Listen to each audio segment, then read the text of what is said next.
Está começando mais um Culturando, sejam todos muito bem-vindos. Hoje estamos falando diretamente aqui do Complexo FEPASA, pois vamos mostrar para você uma exposição para lá de diferente, a exposição Máscara Impermanentes, do artista visual Alessandro Celante. Antes de mostrarmos esse trabalho, olha que vocês vão achar fenomenal, quero lembrar vocês que nós estamos nas redes sociais, no Instagram, no Facebook e também no YouTube, então curtam, compartilhem, deixem lá o seu joinha e também deixem a sua sugestão para que no próximo Culturando a gente possa mostrar o seu trabalho.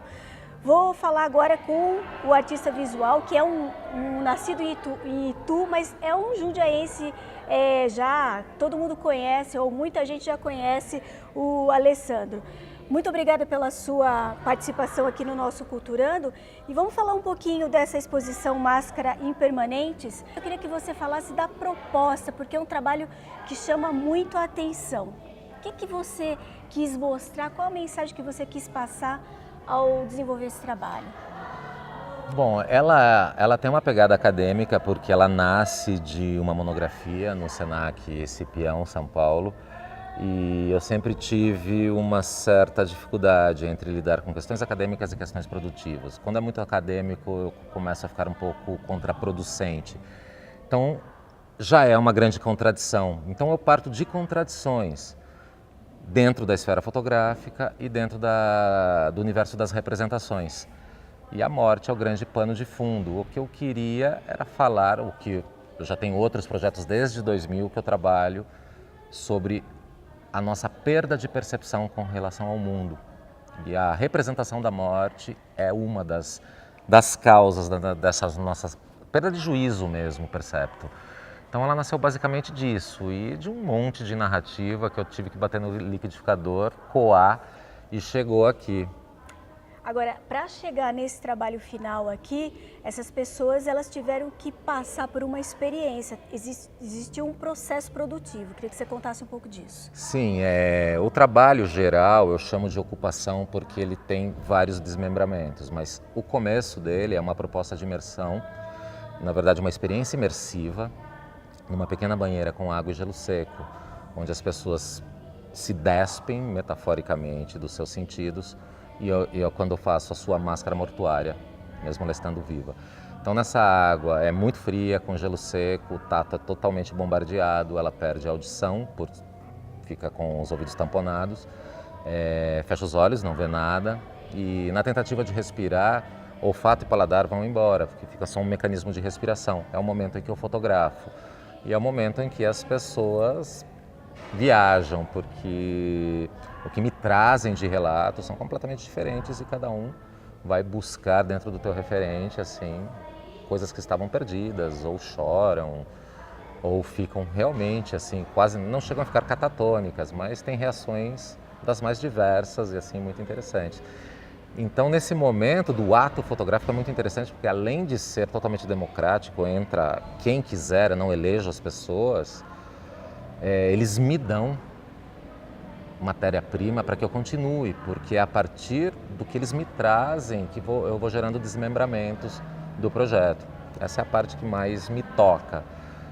E a exposição como essa, que ela nasceu dessa forma, né, com os tecidos translúcidos, em 2015, na Bienal de Artes de Havana, elas estão desde 2018 que eu retornei com elas, de 2015 a 2016, eu fiz uma série de intervenções que não eram dessa forma, mas eu acho que esse foi o grande casamento da experiência na banheira com uma segunda experiência imersiva que seria passar pelas imagens, poder tocar nas imagens, deixar que elas toquem também em você. Agora, na verdade, você não quer necessariamente mostrar a morte com essas máscaras, mas as pessoas, o visitante quando chega aqui, a primeira imagem que ele tem, a primeira sensação que ele tem é da morte, né? Uhum. Por que você acha que isso acontece? Que na verdade o que nos atém, assim, não é a morte em si, mas a representação hoje visual da morte. E a fotografia nasce fazendo esse tipo de representação, com essa necessidade de permanecer. Minha filha perguntou outro dia, por que velar um corpo que já morreu? Então, é uma questão cultural. isso está no imaginário coletivo. Então, por mais que seja diferente, a gente está trabalhando algo de imaginário coletivo, que é a representação de morte. Porém, nessas escalas, elas deixam de ser a representação da morte em si. Tem uma representação mais fantasmagórica, algo em que nós não temos acesso, você entendeu? Que seria o depois. Então, a minha crítica maior, com essas representações, a minha crítica diz respeito a como nós nos distanciamos de um presente, nós nos distanciamos de vivenciar coisas e ficamos presos a mediações. Essa é só uma delas. Então, eu utilizo a morte para dar um alerta de vida. A morte não está presente aqui. Pelo contrário, né? Você, inclusive, estava me contando que você fez uma outra intervenção de um trabalho diferenciado, colocando as máscaras no chão. Como é que foi isso? Que também acabou remetendo à morte e não era para ter sido assim. Sim, é interessante porque um dos desdobramentos se chama face em cores, que é face, eu digo, os olhos se abrem, as cores se fazem, que é o primeiro contato da pessoa na experiência com a água fria. Ela já está totalmente sugestionada, achando que aquela água está extremamente fria, mas é só uma água de torneira. E eu fotografo essas pessoas em colorido e de olhos abertos. Então, tem pessoas rindo, pessoas chorando, pessoas gritando, mas a configuração dessa exposição, numa formação de perfilamento totalmente cartesiana, é exatamente a configuração de um cemitério. E é um elemento que está também no imaginário coletivo. Então, as crianças, elas não se assustavam com aquilo, mas tinham dúvida. Está morto o tio? Está vivo o tio? Então, ali há resquícios, né, de elementos que levam a crer, porque você não vê. E é interessante porque essa exposição é a visão que eu tenho na hora que eu fotografo, essa visão olhando para o chão, entendeu? Por isso eu coloquei. Eu poderia ter suspendido um pouco mais, assim como um cortejo ou alguns caixões. Não, eu quis no chão porque é exatamente onde as pessoas ficam e eu fotografo. Eu queria compartilhar a visão que eu tenho no momento que fotografo com as pessoas. E a relação com a morte ainda é mais forte, mesmo estando de olhos abertos, assim. E ainda para crianças que não têm, ainda tem salvação. Exato. Teve alguma reação dessas pessoas que te ajudaram no processo criativo, no processo de produção dessa exposição, que te chamou mais atenção? Olha, em termos de ajuda, eu acho que 100%, todas. Todas, do mais cético ao mais desvairado, ou que entra e sai, ou que entra e demora para voltar, todas elas são, assim, como que eu faço? Eu as utilizo para repensar o projeto. Assim, eu vou trabalhando com meia-culpa o tempo todo e também para gerar desmembramentos. Alguns casos chamaram mais atenção pela intensidade, ou talvez pela entrega que essa pessoa, ou talvez pela sensibilidade mais exacerbada da pessoa, mas é sempre tudo muito individual. Então, nesse sentido, um que demorou a voltar e um que simplesmente deitou e saiu, são duas reações e eu as coloco no mesmo patamar, assim, não teve algo. Todas me chamam a atenção, na verdade, todas. Você tem feito as visitas guiadas, né? Como é que funciona numa exposição como essa, tão diferenciada?